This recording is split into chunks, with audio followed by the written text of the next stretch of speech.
साथ संगत जी, आज की साखी गुरु गोबिंद सिंह जी महाराज जी के समय की है, जब सतगुरु महाराज जी बाबा बंदा सिंह बहादुर जिन का पूर्व नाम भाई माधोदास था, वो अपनी कुटिया में ध्यान लगाए बैठे थे और उनके कुछ श्रद्धालु भी उनके आगे ध्यान समस्त बैठे थे।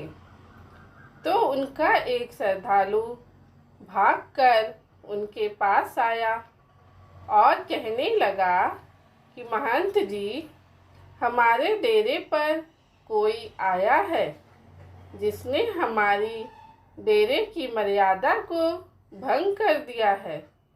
उसने हमारे डेरे में यहाँ पर खाना बनता है, वहाँ पर बकरा पकाया है, वो आपके पलंग पर बैठ गया है जहाँ आप विराजमान होते हैं।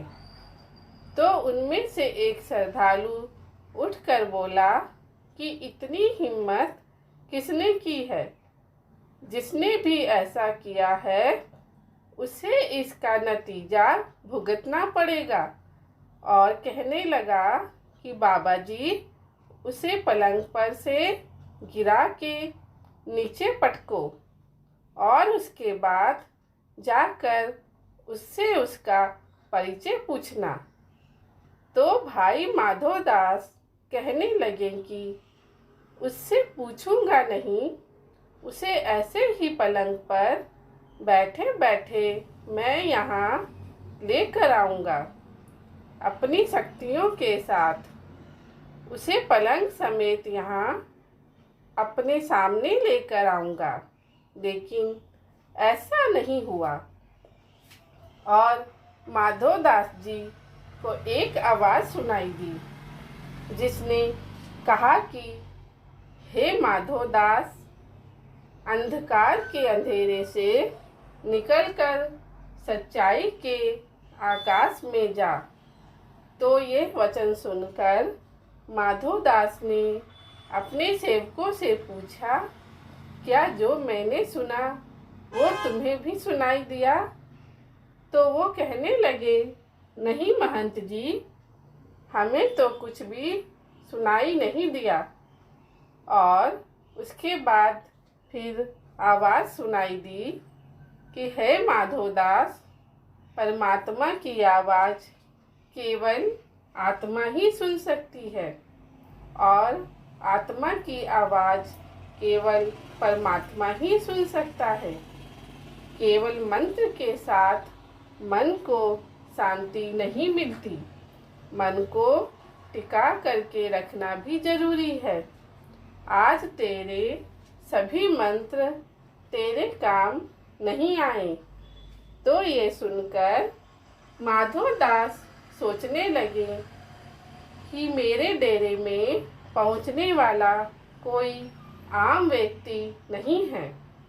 तो जब भाई माधोदास अपनी कुटिया में पहुंचा तो उसने देखा कि सतगुरु महाराज जी उसके पलंग पर विराजमान हैं और 4 सिंह सतगुरु के पीछे सजे खड़े हैं।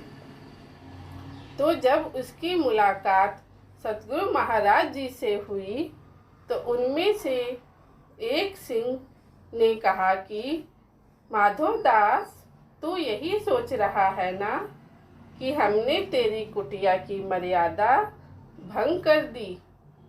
तो ये सुनकर भाई माधोदास कहने लगे कि माफ़ करना महाराज, मेरे स्थान पर निर्दोष जीवों की हत्या हुई है और अब यहाँ की मिट्टी उनके रक्त से लाल है और अब मैं यहाँ पर ध्यान नहीं लगा सकता।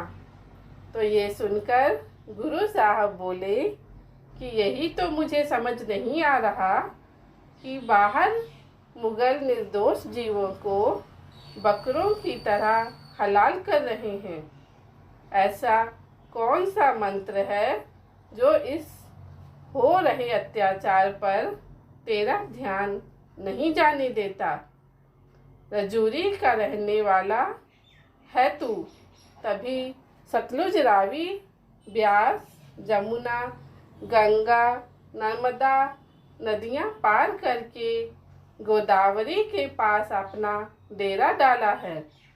इसलिए मेरी बात मान, एक बार फिर अपना सफ़र शुरू कर। रास्ते में तुझे एक गरीब किसान और रोते हुए दिखाई मिलेंगे। उनमें से उनका हाल पूछना। उनकी मुस्कुराहट के पीछे बैठा परमात्मा तेरी राह देख रहा है। तो ये वचन सुनकर भाई माधोदास कहने लगे कि हे अंतर्यामी, आप कौन हैं? तो गुरु साहब ने कहा कि वही जिसे तू जानता है। तो भाई माधोदास ने हाथ जोड़ लिए और सतगुरु कहने लगे कि ऐसे नहीं माधोदास, अंतर की आँखों से देख। तो भाई माधोदास अंतर ध्यान हो गए। तब उन्हें मालूम हुआ और वो कहने लगे कि आप तो साक्षात गुरु गोविंद सिंह जी हो। तो वहाँ मौजूद गुरु जी का एक सिंह बोला कि हाँ माधो, जैसे ही गुरु साहब को तेरे बारे में पता चला तो गुरु साहब तुरंत तेरे डेरे चले आए। तो भाई माधोदास ने कहा कि मेरे अहोभाग्य। तो गुरु साहब ने कहा कि अपने भागों को और जगा, तुम कर्मवीर हो और जिस कर्म के लिए तू इस धरती पर आया है उसकी कमान संभाल। तेरा स्वभाव तो शिकारियों वाला है। जालिमों के सताए हुए वो मासूम लोग उतने ही बेकसूर हैं जितने तेरे तीर से मरे हुए वो हिरनी के 2 बच्चे, जिन्होंने पैदा होने से पहले ही तेरे सामने दम तोड़ दिया था, जिनको तू तड़पता हुआ नहीं देख पाया और तूने शिकार करना बंद कर दिया। पहले तुमने तीर तोड़े थे और फिर अपनी कमान भी फेंक दी। उस पीढ़ा ने तुझे लक्ष्मण देव से माधोदास बना दिया। तो गुरु साहब के यह वचन सुनकर भाई माधोदास भावुक हो गए और कहने लगे कि हे अंतर्यामी, मैं तो गुरु साहब ने कहा कि हाँ माधोदास, तुम कौन हो? तो भाई माधोदास ने कहा कि मैं आपका बंदा।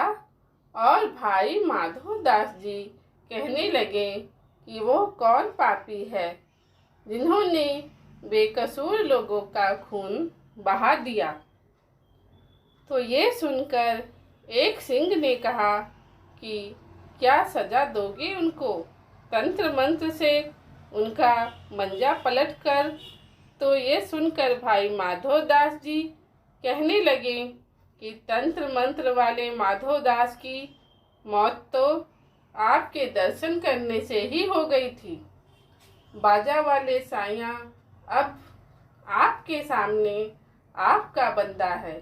अब आप अपने बंदे को ऐसा सिंह बनाओ कि जिसकी तलवार किसी बेगुनाह पर ना उठे और किसी पापी को बख्शे ना। तो ये सुनकर गुरु साहब बोले कि तुझे ऐसा बहादुर सिपाही बनाएंगे जो इंसानियत के दुश्मनों को लोहे के चने चबा देगा। तुम्हें हम गरीबों और मुगलों की सताई जनता का सहाई खालसा बनाएंगे। इस प्रकार भाई माधोदास बंदा सिंह बहादुर बन गए। गुरु के सिख बन गए। गुरु भटके हुए लोगों को सही राह दिखाने के लिए सही स्थान, सही वक्त और सही माध्यम चुनते हैं। यहाँ पर भी सतगुरु ने भाई माधवदास के डेरे पर मांस पकाकर उसकी सोई हुई अंतरात्मा को जगाया।